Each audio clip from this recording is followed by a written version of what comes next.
আমাদের পশ্চিমবঙ্গের আনাচে কানাচে ছড়িয়ে রয়েছে বহু মন্দির। আজ আপনাদের এমনই এক মন্দির দর্শন করাবো। না, এটি কিন্তু পুরীর জগন্নাথ মন্দির নয়, কিন্তু পুরীর মন্দিরের অনুকরণে নির্মিত কলকাতার খিদিরপুরে অবস্থিত জগন্নাথ মন্দির। মন্দির চত্বরে রয়েছে আরও ছোট বড় অনেক মন্দির। সাদা রঙের এই মন্দিরটির স্থাপত্য নিয়ে রয়েছে এক বিশাল ইতিহাস। পুরীর জগন্নাথ মন্দিরের মানা রীতি অনুযায়ী হয় এই মন্দিরের যাবতীয় কাজ।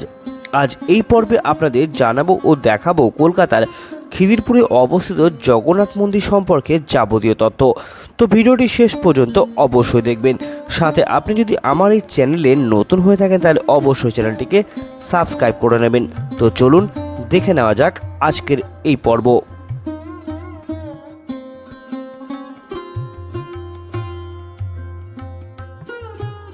এখানে আসতে হলে যদি ট্রেনে আসেন তাহলে চক্র রেল ধরে চলে আসুন খিদিরপুর বা রিমোট রোড স্টেশনে। সেখান থেকে পায়ে হেঁটে চলে আসতে পারেন এই মন্দিরে। বা যদি আপনি শিয়ালদা অথবা হাওড়া থেকে আসেন তাহলে যে বাস রামনগর, মেটিয়াবুরুজ, পৈলান, বিএনআর আসে সেই সব বাসে উঠে চলে আসুন খিদিরপুর ট্রাম ডিপোতে। সেখান থেকে পায়ে হেঁটে চলে আসতে পারেন মন্দিরে। মন্দিরের পিছন দিক দিয়েই গেছে চক্র রেল। আমরা এসে পৌঁছে গেছি মূল মন্দিরের সামনে। একদম রাস্তার উপরেই রয়েছে এই জগন্নাথ মন্দিরটি। যদি বাসে আসেন খিদিরপুর ট্রাম ডিপোতে নেমে এই রাস্তা ধরেই আপনাকে আসতে হবে, অথবা যদি খিদিরপুর স্টেশনেও নামেন তাহলেও এই রাস্তা ধরেই আপনাকে পায়ে হেঁটে আসতে হবে। একদম রাস্তার উপরেই রয়েছে এই জগন্নাথ মন্দির। চলুন এবার মন্দিরের ভিতরে প্রবেশ করা যাক। মন্দিরের প্রবেশের বাঁদিকে রয়েছে একটি জুতো রাখার জন্য স্ট্যান্ড। এখানে জুতো রেখে তবেই মন্দিরের ভিতরে প্রবেশ করুন। জুতো রাখা স্ট্যান্ডের এখানে লকারেরও ব্যবস্থা রয়েছে, আপনি চাইলে লকারও ইউজ করতে পারেন। আর ডান দিকে রয়েছে মা বটমঙ্গলার একটি মন্দির।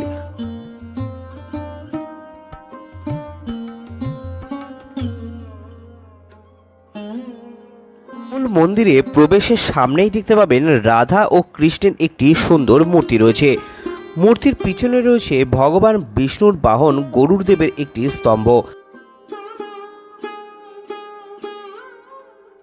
আর মন্দিরে প্রবেশের সামনে রয়েছে দুদিকে দুটি সিংহ মূর্তি। এই গেটটি সিংহ দরজা নামেও পরিচিত।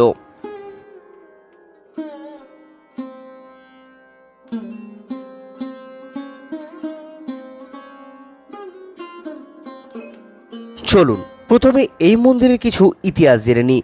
1966 সালে কলকাতার খিদিরপুর বন্দরে 108 নম্বর ওয়ার্ড এলাকার শ্রী জগন্নাথ দেবের ভক্ত শ্রমিকরা একটি টিনের ঘেরা মন্দির তৈরি করে জগন্নাথের কাগজের ছবিতে পুজো অর্চনা শুরু করেছিলেন।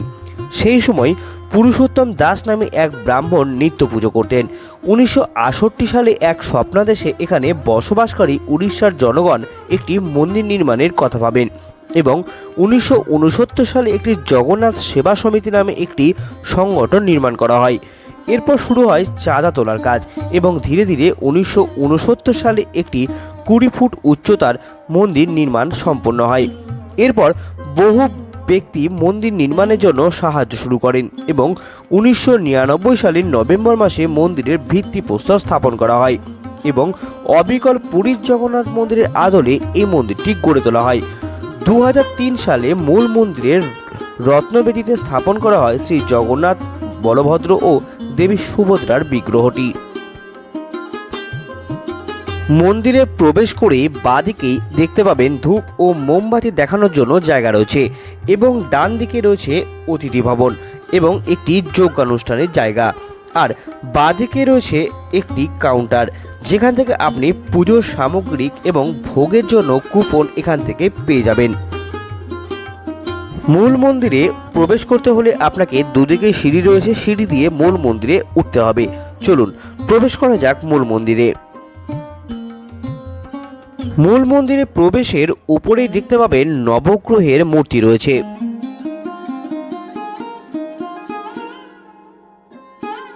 এবং সামনে দুদিকে দুটি ছোট সিংহ মূর্তি রয়েছে।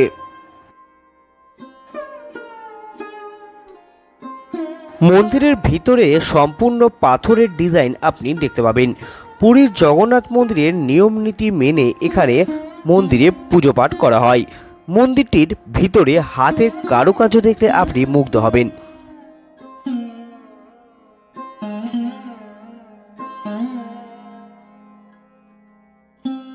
গর্ভগৃহের ভিতরে ভগবান বিষ্ণুর অনন্ত সজ্জার একটি দৃশ্য ফুটিয়ে তোলা হয়েছে। মূল বিগ্রহগুলি পুরীর থেকে আনা কাঠ দিয়ে নির্মাণ করা হয়েছে।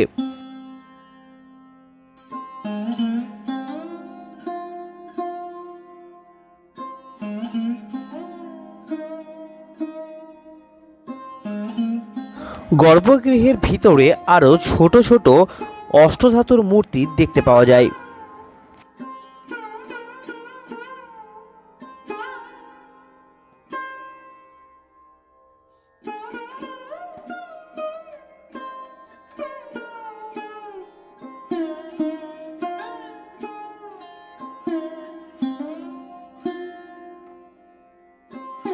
মূল মন্দিরের সামনে আরও একটি ভগবান বিষ্ণুর বাহন গরুড় দেবের মূর্তি রয়েছে। মন্দির চত্বরে আরও অনেক মন্দির আপনি দেখতে পাবেন, ঠিক যেমন পুরীর জগন্নাথ মন্দিরের ভিতরে দেখতে পাওয়া যায়। এদিকে প্রথমেই রয়েছে গণেশ মন্দির।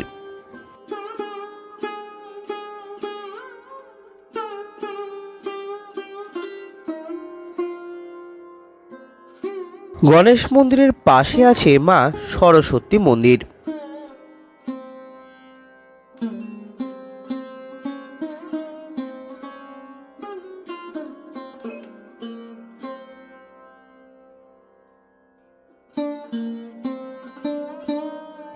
সরস্বতী মন্দিরের পাশে আছে শ্রী হনুমান মন্দির।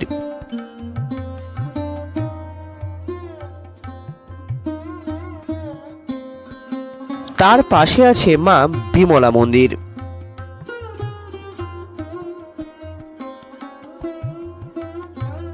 তার পাশে আছে শ্রী সূর্য মন্দির।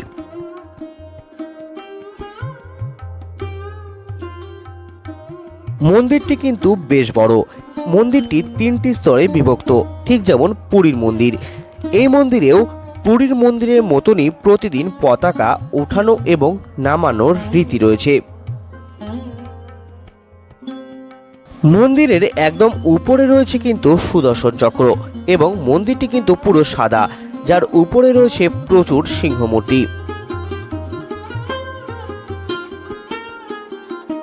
শ্রী জগন্নাথের মূল মন্দিরের বাইরে কিন্তু ভগবান বিষ্ণুর নানা অবতারকে দেওয়ালে ফুটিয়ে তোলা হয়েছে পাথরের মাধ্যমে।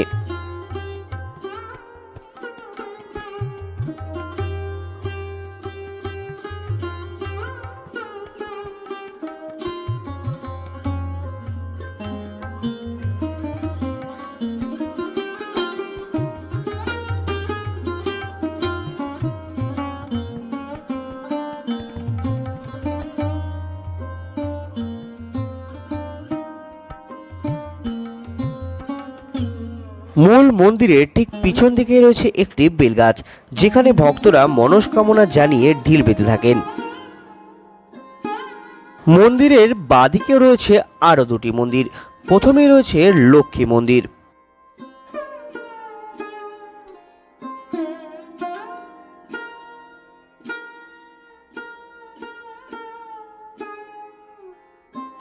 তার পাশেই রয়েছে ভগবত মন্দির।